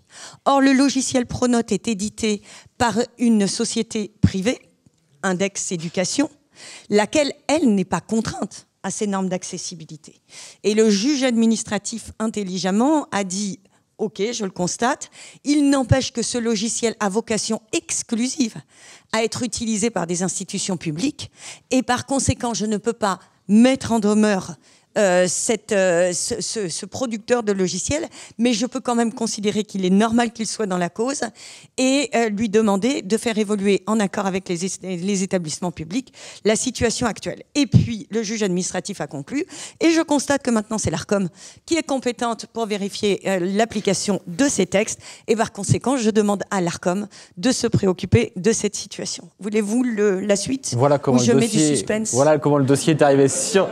Ah non, mais là, le suspense est à son comble. Et donc, voilà comment le dossier est arrivé sur votre bureau. Et là, vous avez un plan, j'imagine. Et là, effectivement, on a contacté, évidemment, l'entreprise Index Éducation. Et on n'a pas eu de mal à la convaincre que si elle ne bougeait pas, c'était toute sa clientèle qui risquait d'être impactée par la mauvaise humeur de l'Arcom et que par conséquent, c'était bien à son niveau, à elle, plutôt qu'au niveau de la multiplicité des établissements publics qu'il fallait agir. Et depuis, donc, en quelques mois, la situation, nous avons un dialogue vraiment permanent. La situation, alors il y a trois obligations en termes d'accessibilité. La première obligation, c'est de mettre sur le site si on est accessible ou pas. Donc ça, c'est bon. Sur Index Éducation, il y a bien marqué « partiellement accessible ». La deuxième obligation, c'est de mettre le taux d'accessibilité. Et là, le taux commence à être très bon pour Pronote, puisque nous sommes à 83% à peu près de taux d'accessibilité pour le rapport avec les parents, pour le rapport avec les enfants. C'est un peu moins pour le rapport avec les professeurs, qui doit être de l'ordre de 73%, si je me souviens bien. Mais c'est des très très bons chiffres, soyons très honnêtes pour l'instant. Pour nous, quand on passe la barre des 50%, c'est déjà qu'on est en train d'aller dans un bon sens d'accessibilité. Et je le dis tout de suite, l'Arcom n'est pas à 100%, l'Arcom est aussi à 83%, donc on sait de quoi on parle. Et dernière chose, pour en finir avec Pronote, il y a une troisième obligation, qui est d'avoir un schéma d'accessibilité sur 3 ans, et celui-là n'est pas encore affiché. Mais il est en cours de travail, et il est justement en cours de travail parce qu'Index Éducation veut s'engager à ce que d'ici 3 ans, il soit à la barre des 100%. Je voulais peut-être juste compléter parce que vous faisiez la différence entre effectivement les applications externes à destination des usagers et les applications internes utilisées par les agents publics. En fait, cette distinction, elle vaut pour certains outils, mais on s'aperçoit, et c'est le cas de Pronote, qui est aussi utilisé par les enseignants et les professeurs. On a en fait beaucoup d'outils numériques qui sont utilisés à la fois pour un usage externe et interne. Donc tout ce que peut faire l'Arcom pour l'accessibilité de ces outils à usage externe, en fait, bénéficie derrière à tous les les agents publics qui vont compléter ces outils, être en back-office pour les faire fonctionner. Donc on est souvent dans des outils qui sont mixtes, externes, internes. Et pour tous les outils internes, même s'il n'y a pas, c'est pas encore une priorité de l'ARCOM, mais ça le deviendra. En tout cas, nous, côté FIPHFP, on est très mobilisés puisqu'on peut financer des diagnostics, des mises en accessibilité, justement pour les applications, les sites intranet utilisés par les agents publics des 3 versants de la fonction publique. Absolument, et c'est pas aussi, noir-blanc. Enfin, c'est pas un côté interne, un côté externe. Non, il y a des sites qui sont utilisés dans les 2 cas, comme l'exemple de Pronote, qui est un exemple, je crois, c'est un cas d'école, je dirais, à la base, une alerte d'une association, ensuite le dossier qui est suivi par l'ARCOM. Et je pense que la casquette de l'ARCOM, en tant qu'autorité de régulation, joue beaucoup dans l'avancée du dossier, à mon sens. Et ça montre qu'on peut vraiment faire avancer les choses. Et vous, madame, à niveau de l'ARCOM, pouvez aussi jouer votre rôle et faire concrètement avancer les choses. Et je précise que dans ces missions-là, ça a rendu nécessaire que certains de nos agents soient formés spécifiquement, puisqu'ils ont été agréés pour faire les constats sur les sites de l'accessibilité ou pas. Donc, pour nous aussi, ça a été un moment de formation qui était très important. Et j'imagine qu'il y a peut-être des tests aussi que vous automatisez avec des outils au niveau de l'ARCOM pour tester certains points d'accessibilité de manière un peu automatique. Alors, nous travaillons beaucoup avec la DINUM sur ce point-là, puisque la DINUM avait commencé ses recherches sur l'automatisation. Alors, ça tombe bien, puisque la DINUM est à ma gauche. Stéphanie Nazarian, merci d'avoir accepté notre invitation. Vous êtes chef de la brigade d'intervention à la direction interministérielle du numérique, la DINUM, et pas DINOM, DINUM, comme numérique. J'ai bien retenu.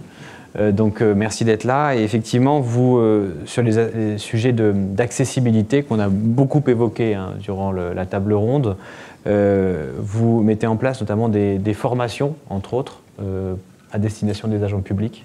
Oui, tout à fait. Alors, je vais revenir sur ce que propose la brigade en termes de services. Peut-être juste me présenter très rapidement. Donc, moi aussi, je suis une femme sur cette table ronde.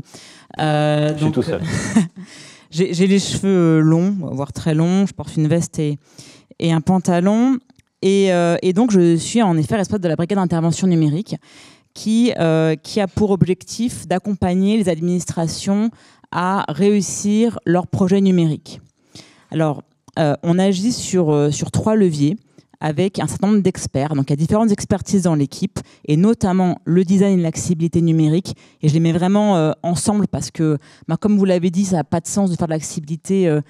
Déjà, a posteriori, c'est compliqué. Et puis, ça s'accompagne vraiment d'une réflexion sur le parcours de l'usager. Rendre accessible un site alors qu'il y a de l'information partout, que c'est hyper fouillis. En fait, même si tout est bien décrit, c'est pas simple d'utilisation. Pour quelqu'un qui est en situation de handicap, bien sûr, mais pour tout le monde, en fait.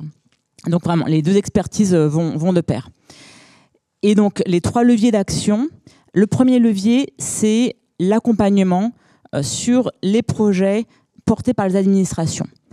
Donc, concrètement, les équipes, elles vont aller travailler avec les chefs de produits, les développeurs, dans les différents ministères ou dans les organismes sous tutelle, pour les aider à bien concevoir leurs services numériques.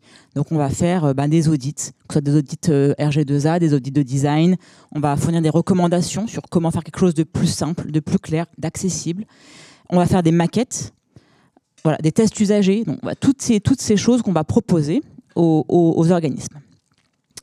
Le deuxième levier, c'est le financement. Donc, grâce aux moyens, et notamment les moyens qui sont fournis par le FIP, et également, on a des moyens qui sont à disposition de la DINUM, qui font suite au CNH, Conférence nationale du handicap. Donc, grâce à ces 2 leviers-là, à la fois pour les agents publics et pour le grand public, on va financer la mise en accessibilité et l'amélioration des parcours. Et le 3e levier, c'est les formations, les sensibilisations que vous évoquiez, Thibaut. Donc, nous, on fait des formations. Donc, les équipes de la brigade, elles vont accueillir, on accueille dans nos locaux, avenue de Ségur, les agents publics pour les sensibiliser à l'accessibilité numérique, au design. Typiquement, il y a une formation qui s'appelle PDF accessible. Voilà, on pourra prendre contact tout à l'heure. Non, mais enfin voilà, il y a différentes formations qui sont prévues et qui sont en fait adaptées au profil des différentes personnes qui nécessitent ces sensibilisations. Donc nous, on forme en présentiel et ça marche bien. On a là depuis le début de l'année 2024, on a formé environ 800 personnes et puis ça continue et on va poursuivre bien sûr ces actions-là. Et puis bien sûr, il y a aussi des formations qui sont disponibles en ligne. Et ça, on voit que c'est vraiment un levier hyper important parce que ça passe vraiment par là pour que dès le début, pour que les nouveaux services aussi soient bien conçus. Parce que les personnes ont vraiment ces préoccupations-là en tête, dès le début. Voilà, donc ça, c'est les 3 leviers d'action. Et justement, sur la conception, on échangeait en préparant la table ronde sur un laboratoire que vous voulez lancer avec des usagers, utilisateurs. Est-ce que vous pouvez nous dire plus sur comment partir des besoins, des retours des utilisateurs pour concevoir ? Oui, tout à fait. Alors, pour nous, il y a vraiment un aspect qui est clé pour concevoir un bon service numérique qui soit utile, qui soit clair, qui soit accessible à tous. Il faut faire des tests usagers. Et donc, les tests usagers, c'est tout type d'usagers, y compris en situation de handicap, mais pas que. Mais c'est vraiment confronter en fait, l'idée qu'on a à la réalité des personnes qui vont s'en servir.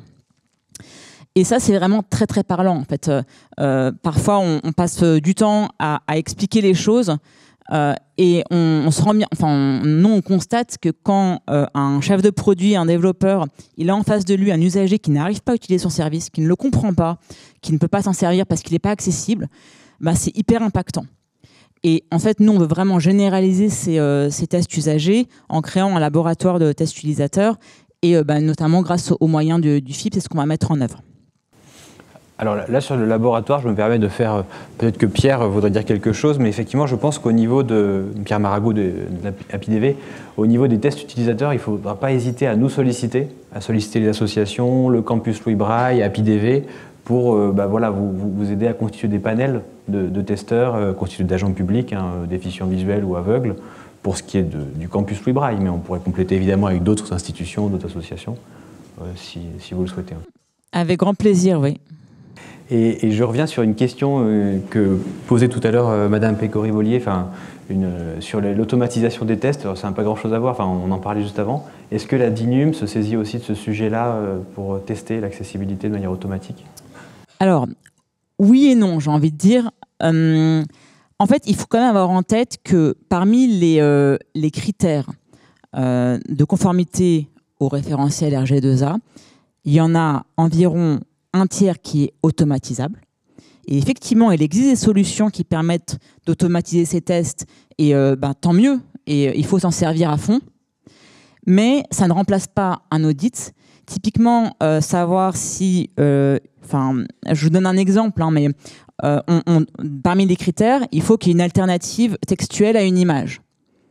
Il peut très bien y avoir un texte. Est-ce que ce texte est pertinent? Est-ce qu'il décrit vraiment l'image pour une personne en situation de handicap visuel?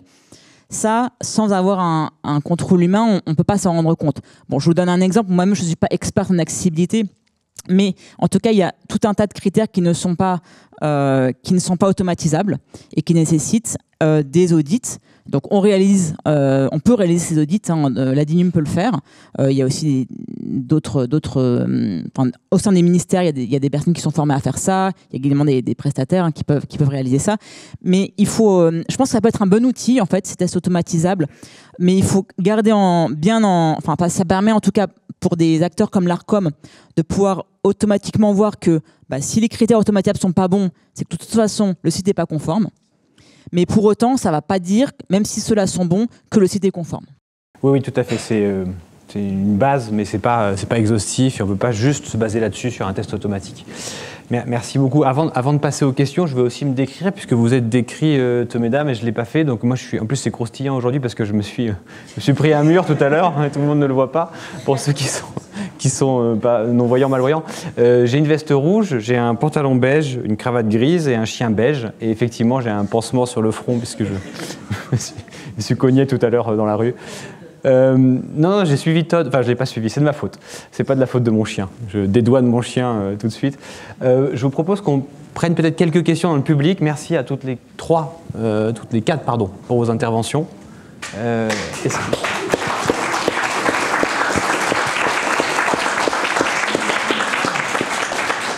Est-ce qu'il y a des questions dans le public? On peut faire passer un micro. Oui, allô? Oui, on vous entend. Je m'appelle Olivier Callon, je suis au fond de la salle. Je fais 1m83, je suis chaud avec des lunettes. Donc voilà, je suis président des retraités d'Île-de-France et je suis dans les conseils départementaux de la citoyenneté et de l'autonomie qui regroupent les personnes âgées et les personnes handicapées. On a en situation de handicap, pardon. On a beaucoup travaillé depuis 7-10 ans sur les aidants, hein, le congé proche aidant. Donc j'ai beaucoup entendu parler de formation, d'accessibilité, etc. Et on a gagné un beau combat qui est la déconjugalisation. Donc voilà, bon, c'est vrai que tout ça c'est récent, les accords d'entreprise et tout, le congé. Est-ce que vous avez démarré des questions sur la sensibilisation des agents publics aidants, justement, auprès d'enfants ou de maris ou de proches en situation de handicap? Merci. Alors, c'est un sujet important. Je sais pas si ça marche. Oui. Ok, pardon. D'autant plus important à la lumière de la structure des effectifs de la fonction publique. La fonction publique est vieillissante, en effet, avec... non, mais c'est important aussi parce qu'en général, quand on est aidant, c'est qu'on n'est plus tout à fait jeune, enfin plus si jeune que ça, souvent statistiquement, avec des vagues de départ. Alors ça dépend des versants, mais de départ à la retraite dans ces 10 prochaines années importantes. Donc les employeurs travaillent sur ces sujets. C'est des sujets qui sont aussi partagés par les organisations syndicales. Il y a des dispositifs qui existent déjà, que vous connaissez aussi. Je pense notamment en termes d'aménagement, des dispositifs aussi de dons, de congés. Mais la question du statut de l'agent public aidant, je pense, est devant nous. Et ça fait partie, je pense, de sujets intéressants de dialogue social. Merci. Marine Neuville, vous voulez ajouter quelque chose? Oui, juste pour compléter, en disant que à travers les relations que nous avons avec les employeurs publics et dans le cadre des conventions que nous signons avec eux, on a toujours, à travers ces conventions, on a des actions classiques, puis on a des actions qui sont plus innovantes ou plus spécifiques liées, portées par l'employeur. Et on commence à voir apparaître effectivement de plus en plus la question des proches aidants, que ce soit pour accompagner un parent âgé ou un enfant ou un parent en situation de handicap. On voit aussi apparaître la question de la paire-aidance entre les personnes en situation de handicap.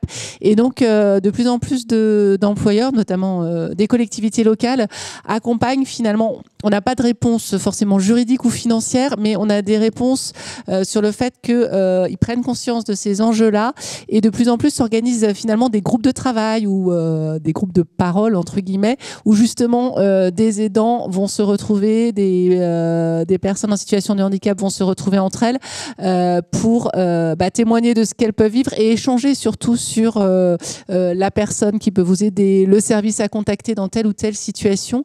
Et ça, c'est très précieux et très demandé aussi, parce que souvent, qu'on soit aidant, qu'on soit en situation de handicap, surtout si ça survient au cours de la vie professionnelle, on ne sait pas comment réagir, on ne sait pas qui contacter, on ne sait pas quel dispositif mobiliser, et c'est finalement en échangeant avec des personnes qui sont dans la même situation que vous qu'on commence à trouver des solutions, au-delà des réflexions qui sont menées actuellement effectivement sur le statut des aidants, sur d'autres sujets qui vont prendre plus de temps. Donc voilà, nous, notre façon pour le moment d'accompagner ces personnes, c'est d'encourager ce type d'initiative en proximité pour au moins faciliter et diffuser l'information le plus possible, parce qu'il existe des dispositifs, il existe des droits pour ces personnes, des possibilités d'être accompagnées, d'échanger, qui peuvent faciliter leur vie au quotidien. Et on invite aussi vraiment les employeurs publics à prendre en compte ces questions-là qui impactent en fait la vie professionnelle, même si c'est de ressort de la vie personnelle. On le voit, ça touche très souvent à cet équilibre vie personnelle, vie professionnelle qui n'est pas toujours simple à trouver. Ça me fait penser à un rapport de Malakoff Humanis sur les arrêts de travail que j'ai lu il n'y a pas longtemps, qui disait que 20% des arrêts de travail étaient en question d'aidants, des gens qui s'arrêtaient parce qu'ils aidaient un proche. 20%, c'est quand même énorme, quoi. Ça montre qu'il y a vraiment un sujet sur les aidants, quoi. C'est une question pour Madame Neuville. L'adaptation d'un poste pour une personne malvoyante ou même atteinte de cécité est assez coûteuse. Quel est le taux de subventionnement du FIPH ?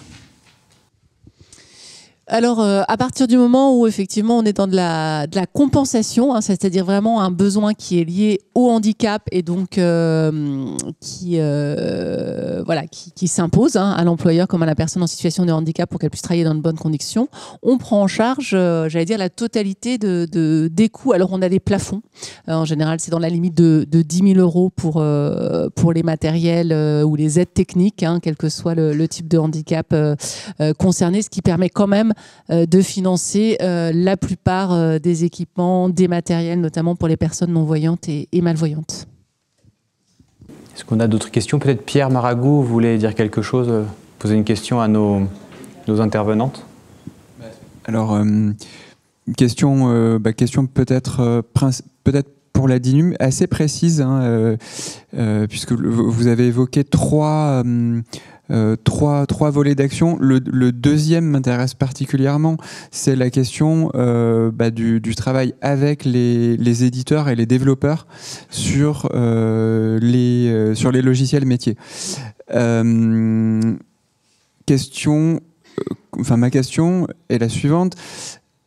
Sur les progiciels de gestion RH, de gestion du temps de travail, qui sont ceux sur lesquels on a le plus de remontées, est-ce que sur ces logiciels-là, vous avez déjà des actions en cours avec certains éditeurs de logiciels, ou bien est-ce qu'il y a des actions de prévues au-delà de la question de l'audit initial? Alors effectivement, merci parce que c'est vraiment un point qui est important, ces outils qui sont basés sur des progiciels. Alors sur le progiciel en lui-même, s'il est utilisé, on va dire, par d'autres clients qui ne sont pas l'État, c'est toujours compliqué d'aller financer avec l'argent public la mise en accessibilité du progiciel. Donc après, il faut voir quelle est la part de la non-accessibilité qui est liée au progiciel en lui-même et qu'est-ce qui est dû à la couche j'allais dire un terme anglais, customisation, d'adaptation, merci, qui se met par-dessus et qui est propre du coup à la fonction publique. Donc, bien sûr, on travaille sur tout ce qui est cette couche-là. Sur ce qui est en dessous, le bon moyen, et c'est ce qu'on pousse, nous, c'est d'imposer via les marchés l'accessibilité. Et ne pas passer un marché avec un éditeur qui propose une solution qui n'est pas accessible. Malheureusement, ce n'est pas encore le cas dans tous les marchés, loin de là. Et puis après, une fois qu'une solution est bien implantée, c'est pas si facile d'en changer non plus. Voilà. Donc on a ces problématiques-là, en tout cas dans le viseur, et ça passe donc par la façon dont on rédige nos marchés et par le travail sur la surcouche. Et j'ai envie de dire, quand bien même c'est écrit dans le marché, c'est demandé, si on n'a pas la capacité de contrôler, ça marche pas non plus. Absolument, absolument. Et tout à fait. Et parmi les formations d'ailleurs que nous on délivre, il ne s'agit pas tant, il y en a, mais de développer nous-mêmes accessibles, parce que finalement les développements ils sont souvent sous-traités. Mais c'est comment est-ce qu'on contrôle ce qui est fourni par un prestataire. On contrôle assez tôt dans la chaîne de production. Exactement. Et d'ailleurs c'est là où les outils automatisables dont on parlait tout à l'heure, ça peut être utile. Parce que ça, à minimum, c'est facile à réaliser. Mais honnêtement, il y a même des tests, il y a des contrôles. Nous, ce qu'on appelle le diagnostic flash, qui est assez basique. Quelqu'un qui ne maîtrise pas l'informatique peut réaliser de manière assez simple, si tant est qu'il y pense, pour qu'il puisse ensuite dire à son prestataire « Non, mais là, ce que vous nous donnez, c'est pas bon. » Et pourtant, dans le marché, vous avez indiqué, vous êtes engagé à faire conforme. Oui, on peut, avec l'automatisation, se rendre compte de la chose tout de suite, quoi. Oui. Ok. J'avais également une question, bonsoir Thibaut, c'est Caroline, qui va être spécifique à Madame de l'Arcom. Je suis navrée, je n'ai pas retenu votre nom. Laurence Pécori-Vollier, Madame Pécori-Vollier. Très bien. Précédemment CSA, effectivement. Alors, je m'appelle Caroline Pilastre. Je suis, entre autres, marraine d'APIDV et très engagée sur la question du handicap visuel et du handicap dans sa globalité depuis plus de 20 ans. Et à ce jour, je suis la seule éditorialiste / journaliste dans des émissions de débat d'actualité récurrentes à la télé et à la radio. Et ma question est, pourquoi sommes-nous si peu représentés en France sur ce genre de créneau ? Est-ce que ce sont les directions de ces grands médias, puisque je suis sur le groupe Canal+, Bolloré, qui sont trop frileuses pour embaucher des personnes comme moi, handicap tout confondu, visible ou invisible, ou est-ce que c'est l'ARCOM qui n'arrive pas à réguler suffisamment en étant ferme sur ces questions? Parce que, comme vous le disiez, nous sommes moins d'1% représentés à la télé de manière récurrente, globalement parlant. Je pense qu'il y a un peu des deux, hein. C'est-à-dire que l'ARCOM a sa part de responsabilité puisque ça ne bouge pas suffisamment. En même temps, ce qui est très compliqué par rapport, par exemple, à la question de la représentation des femmes, c'est que pour les femmes, il y a des textes légaux qui donnent des obligations aux éditeurs. Donc c'est plus facile pour nous de faire respecter quantitativement, d'abord parce que c'est plus facile malgré tout de détecter la parité que le handicap à l'écran, et ensuite parce que donc il y a des obligations légales, donc pour nous c'est plus facile de les faire respecter, alors que pour ce qui concerne les autres critères de diversité, la loi prévoit simplement que l'ARCOM s'assure que la diversité de la société française est représentée à l'écran. Donc c'est quand même très très vague. Notre système pour nous assurer, c'est ces études pour faire un peu du name and shame et mettre les chiffres. Mais manifestement, c'est insuffisant. Et ça, là-dessus, vraiment, je vous rejoins. Et ça serait difficile de ne pas vous rejoindre puisque c'est nos propres chiffres. Les autres années, cette année, on l'a pas fait parce que il y a eu les Jeux paralympiques et les Jeux olympiques qui ont forcément un peu donné une nouvelle impulsion à ces questions-là. Mais les autres années, on réunit les éditeurs et on dit mais comment fait-on pour améliorer les chiffres? Et on a à chaque fois des engagements des éditeurs d'avancer. Je pense que il y a eu un petit déclic à l'occasion des Jeux paralympiques, parce que c'est pas seulement que les événements paralympiques ont été diffusés, c'est aussi qu'on a eu vraiment des journalistes, des athlètes, des présences à l'écran de gens qui, jusqu'à présent, n'arrivaient pas à accéder à cette représentation. Mais ça suffit pas, et je suis entièrement d'accord avec vous. Donc, il faut qu'on trouve un aiguillon. Alors, évidemment, il y a toujours la réponse sempiternelle, mais on ne sait pas, on ne connaît pas, on ne sait pas à qui s'adresser. Donc, probablement qu'il va falloir passer par ce qui est fait, par exemple, ce qui a été fait pour les femmes qui ont fait des annuaires d'expertes. Ce qui permettait de dire là, vous pouvez plus vous cacher derrière l'ignorance. Donc, il va falloir avoir des outils concrets qui permettent de dépasser ça. Et en tout cas, sans avoir de recettes à offrir aujourd'hui, moi, ce que je peux vous dire, c'est qu'on est à votre disposition si vous voulez qu'on en parle. Avec et plaisir. si on peut essayer d'avancer, parce que vraiment, on le souhaite. Vraiment, on a une vraie volonté du Collège de l'ARCOM de porter ce combat-là. Merci pour votre sincérité. Je ne sais pas si je l'ai précisé dans mon laïus, mais je suis moi-même malvoyante, bien évidemment. Merci Caroline. Je propose qu'on prenne une dernière question, s'il y en a une dans la salle. À gauche. Oui, bonsoir, je m'appelle Alain Combier, je mesure 1m93, j'ai les cheveux gris et je suis proche d'APIDV depuis quelques années. J'avais une question sur l'international, parce que là on a évidemment beaucoup parlé de la France. Est-ce que les divers organismes que vous représentez font aussi des comparatifs, relèvent des bonnes pratiques avec ce qui se fait en particulier chez nos voisins européens? Merci. Moi, je peux répondre en disant que c'est aussi le rôle des hauts fonctionnaires et hauts fonctionnaires à chaque fois dans toutes nos politiques, dans toutes nos actions, à intégrer la question du handicap et que c'est un sujet qui est devant nous.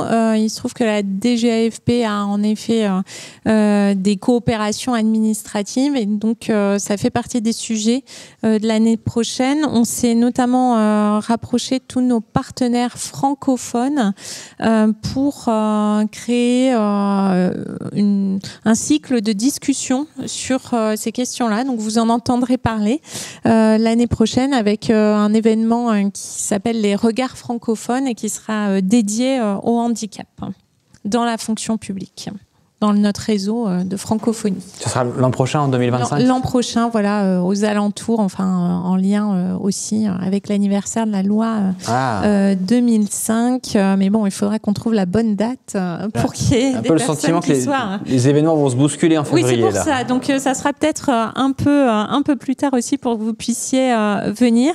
Et dans nos parangonnages classiques sur la fonction publique, on constate, comme le mentionnait Marine Nevine, que les approches sont très différentes.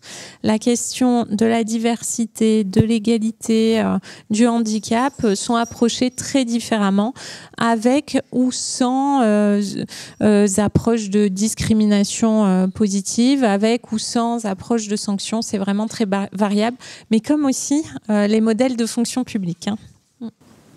Madame Neville, vous vouliez Non, ajouter ? c'était juste là pour faire un petit appel. Comme nous sommes à la Cour des comptes, nous n'avons malheureusement pas forcément les moyens ou les expertises au sein du FIPHFP pour avoir ces éléments de comparaison, mais je sais que dans tous les rapports que vous pouvez faire, lorsqu'il y a des éléments de comparaison avec d'autres pays, notamment des pays européens qui sont, j'allais dire, un peu plus peut-être proches de nous sur ces questions-là, pour nous c'est toujours extrêmement instructif et intéressant pour voir comment on peut faire évoluer nos modalités d'action, même si on a des spécificités importantes. Et je sais qu'en ce moment vous travaillez notamment sur l'évaluation des politiques d'emploi des personnes en situation de handicap. On y participe, ainsi que tous les acteurs mobilisés sur le sujet.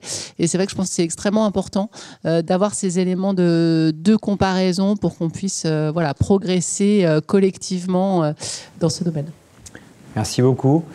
Écoutez, je vous propose qu'on clôture la table ronde. Ça, c'était très riche. Je voudrais remercier toutes les intervenantes et les intervenants de la table ronde pour les apports très intéressants. Donc c'est effectivement capté. Et donc ce sera rediffusé sur la chaîne YouTube des différentes associations du collectif Louis Braille. Voilà, donc encore une fois, merci beaucoup aux intervenantes et aux intervenants. Merci. Et je précise que dans l'Atrium, je ne sais pas si on peut toujours y accéder, mais il y a une exposition d'œuvres tactiles dans le cadre de la semaine pour l'emploi. Vous pouvez peut-être aller y jeter un œil. Des œuvres tactiles de l'association Valentin Huy et de Happy DV. Donc, qui sont... Et oui, et donc merci Stéphane. Et donc le campus Louis Braille, dont je suis le préfigurateur, se lance lors d'une journée d'inauguration, de lancement, le 3 décembre. Journée mondiale du handicap, donc vous êtes évidemment toutes et tous invités. Je pense que vous êtes, je ne sais pas si vous êtes déjà au courant, mais en tous les cas, vous êtes tous les bienvenus. C'est au 56 boulevard des Invalides, donc à Duroc, au cœur de métro qui sera bientôt Duroc-Louis Braille, c'est ça, grâce à Stéphane Gaillard. Donc c'est au cœur du quartier de la déficience visuelle. Depuis presque 200 ans, les structures de la déficience visuelle sont installées à Duroc, et donc c'est là où s'implante le campus Louis Braille, qui sera lancé le 3 décembre dans 12 jours. Voilà, donc vous êtes toutes et tous les bienvenus.